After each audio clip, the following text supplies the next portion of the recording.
Hello and welcome to the Oral Health Podcast. So today I am talking to someone from Beat Eating Disorders, the UK's national eating disorder charity. And the reason that we have decided to talk to these guys is because with the amount of focus we are giving to nutrition and diet, we couldn't do that and then simply ignore the struggles that people with eating disorders go through. So Martha is a clinical advice coordinator for Beat. She is here talking about the different ways that an eating disorder can present in the mouth and also what we can do to best support people with eating disorders. It's a fantastic conversation. I'm really thankful for Martha spending some time with me, and I really hope that you take a lot away from this.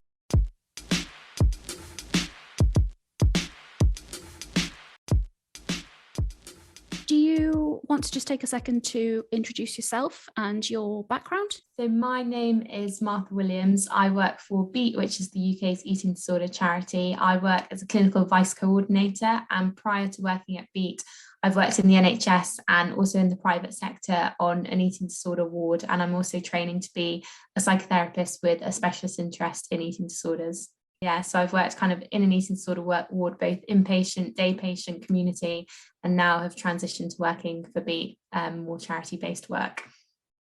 So what would you say then, talking about the mouth and the teeth, are the classic signs of an eating disorder? So I think eating disorders can kind of contribute problems with dental and oral health in kind of many different ways, and there can be significant changes in the mouth which can indicate an eating disorder, and I think you touched on some of them earlier on. So we find a lot of the time that kind of frequently in self-induced vomiting, so that which is commonly associated with bulimia, can lead to erosion of the enamel, and that's because of the strong stomach acid kind of repeatedly flowing over the teeth. And also what we find sometimes is that there can be kind of scratches or cuts or redness in the top of the mouth and the roof of the mouth, and that is because frictional trauma. So sometimes people who are suffering with eating disorder may insert foreign objects into the mouth in order to kind of help them vomit or help them purge. So sometimes that can be visible on the roof of the mouth. Teeth can become discolored, so oral sensitivity, so pain and swelling of gums. People with eating disorders sometimes report high numbers of fillings just because of binges, and we find that the most commonly associated foods with binges are those that are really high in sugar. So sometimes, not always, but sometimes that can cause issues in the mouth with kind of fillings. The mouth can also become extremely dry due to dehydration, so lips may become dry and cracked. And that again is normally a symptom of purging or restricting water intake and fluid intake, so a lot of dehydration. And restriction is also very commonly found in eating disorders, so not always, but restriction is, quite a key feature of a lot of eating disorders. So that can lead to nutritional deficiencies, and lack of proper nutrition can aid gums and other soft tissue in the mouth to bleed, and calcium deficiency in particular can promote tooth decay and gum disease. So I think when we're thinking of kind of the main signs and symptoms and the reasons why, those tend to be kind of the key ones that we've heard being reported from kind of dentists or people that use dental services. And I think that's likely to be the things that a dentist would see on that kind of first examination of a patient with an eating disorder. Mm-hmm. So when it comes to getting a dental exam, would you say then that a dentist is probably in a good position to spot early warning signs, let's say? Yeah, I think dentists are among quite often, the first healthcare professionals that may come into contact with someone with an eating disorder. And I think they've got a real opportunity to spot those early warning signs and symptoms, because I think for someone that's suffering with an eating disorder to kind of go forward to the GP to get kind of specialist help for their eating disorder can feel quite scary, and that can, take them quite a long time, often kind of 3 to 5 years to actually reach out and get support. Whereas something like going to kind of a routine dental visit, they might, someone with an eating disorder might be more likely to kind of just go for a regular checkup at the dentist because it's not so much, initially associated with their eating disorder. So yeah, I think dentists are in a really good place to kind of really pick up on those early warning signs and symptoms of an eating disorder. And if, say, a dentist has a patient who they like you say, they find some scratches or marks on the palate or some erosion and suspect that there might be an eating disorder present, what advice do you have for them in terms of approaching someone about it or communicating with other health professionals? What would you advise them to do?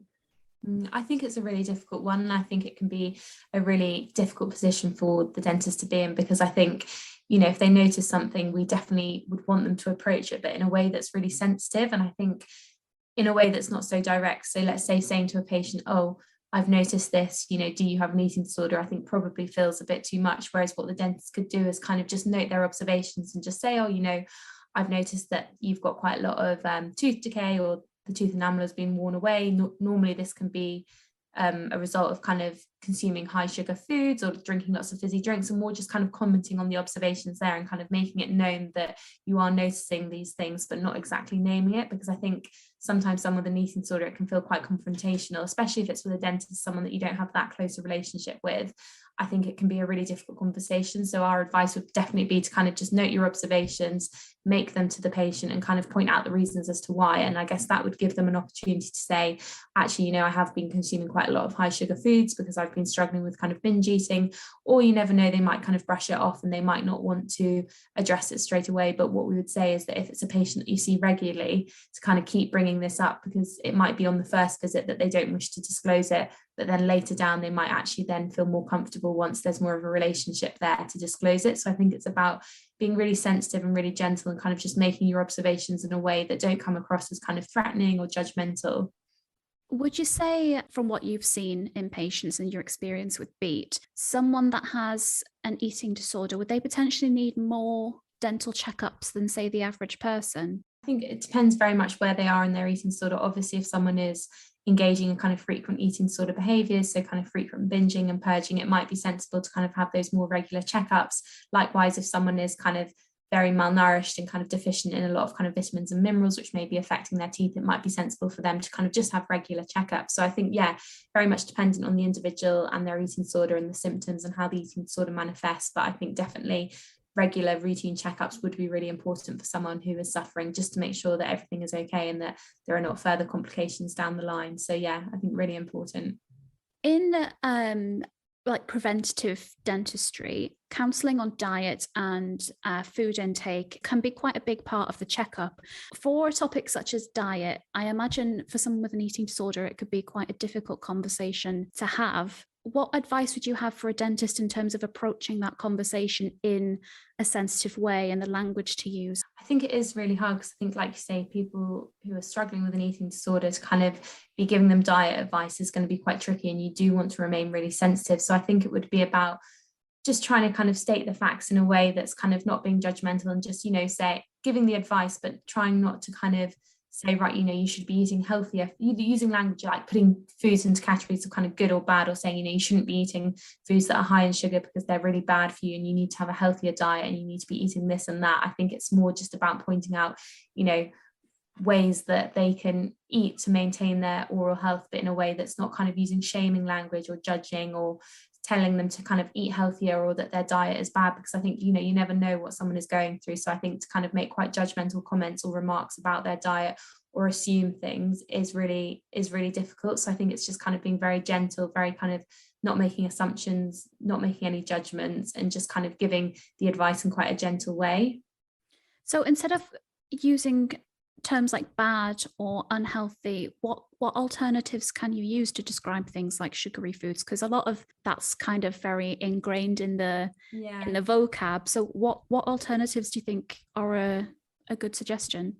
I think it's just about like giving the message of having like a healthy, balanced diet. So instead of saying, you shouldn't be eating all these really bad, high fat, high sugar foods, it's just saying, foods higher in sugar will probably lead to this, or, with higher sugar foods, there is an increased risk of kind of tooth enamel or tooth decay. However, it is really important to have a balanced diet, and it is okay to have these foods in moderation. So I think it's about giving that message of kind of balance and moderation, and no food in isolation is bad for you. It's kind of what your diet is made up collectively. So I think if they can really drum home the message of actually you want to have a balanced diet, yes, you want to have veg in there and proteins and carbs, but actually, the odd bit of sugar and everything in moderation is also fine. So I think it's kind of, trying to get across that message of like a balanced diet, and that no food in isolation is bad for you. And it's not about kind of totally cutting out sugar altogether, because that message for someone with an eating disorder would be really damaging. and might push them into kind of a restrictive way of eating that they've probably worked really hard to move away from. Someone might have worked really hard to kind of let go of these kind of good and bad labels around food and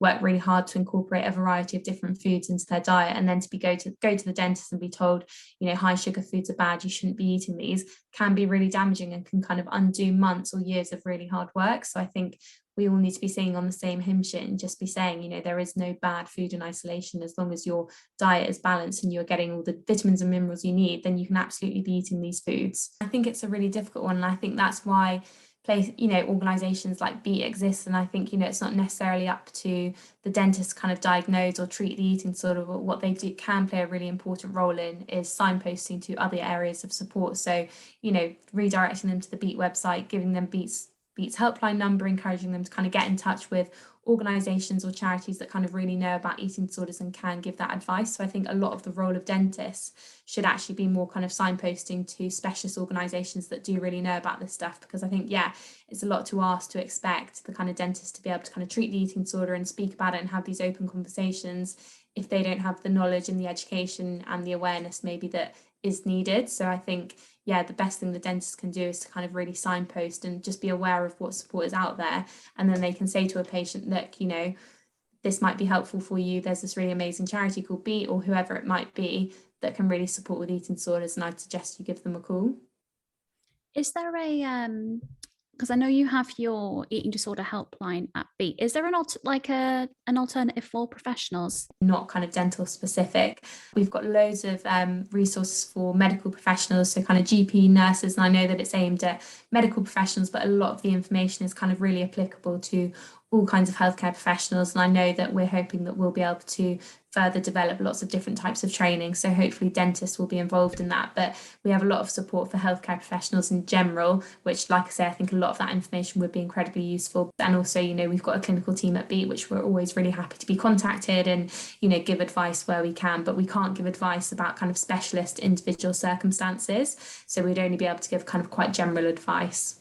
Right, and to be fair, the advice and knowledge that you've passed on to me in the last 20 odd minutes has been very interesting, and I know I'm taking a lot away from it, so I'm hoping that other people do as well. And like you say, the helpline is there, the resources are there, so there is places for people to go who are struggling, and I think that in itself is worth its weight. Yeah, and I think it's so important to stress as well that BEAT is there for both the person suffering with the eating disorder, but also for the family or a carer as well. So we support the entire family. So we've got resources for kind of friends, family, siblings, carers, healthcare professionals, the person going through the eating disorder. We are there for everyone at every stage of the journey. And I think I would really want to stress that it's not just the person that's going through the eating disorder that it can be really difficult for. It can be difficult for the entire family and those around them. So BEAT can very much support everyone that's involved in the eating disorder. And so Martha, if people want to know more about BEAT, where can they find you? So we've got our social media, but the best way is probably to go onto our website, which is just www.beateatingdisorders.org.uk, and on there you can find all of our support services. Our helpline is open 365 days a year, and you can reach the helpline on 0808 801 0677, and we're open from 9 a.m. to midnight on weekdays and 4 p.m. till midnight on weekends and bank holidays. So like I said, operate 365 days a year. So I think, even just typing into Google BEAT eating disorders, you'll be able to find us, or finding us on socials. So we've got Twitter accounts, social media, and you can also send us DMs on Twitter and social media as well. So lots of different ways to contact us, and please do reach out if you're struggling, because we are absolutely here for you. Well, thank you, Martha. It's been really enlightening to talk to you, and thank you again for taking some time out of your schedule to sit and have a chat with me. Yeah, and thank you so much for all the work that you do. I think it's so important and never spoken about enough. Eating disorder never gets enough coverage, so it's great that you're including this as part of the kind of National Smile Month. Thank you, Martha, for spending some time talking to me today. It has been very, very insightful, and something that we all need to be a little bit more aware of. So if you want to contact them, all of their helpline information and their advice line will be in the description of this podcast. Likewise, if you want some more specific oral health advice, I'll link our helpline information there as well.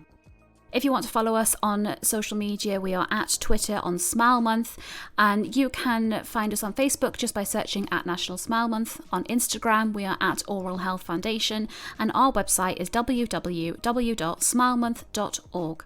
Thank you to you for listening, and I hope that you do take something away from this podcast, and thank you to Martha for joining me once again.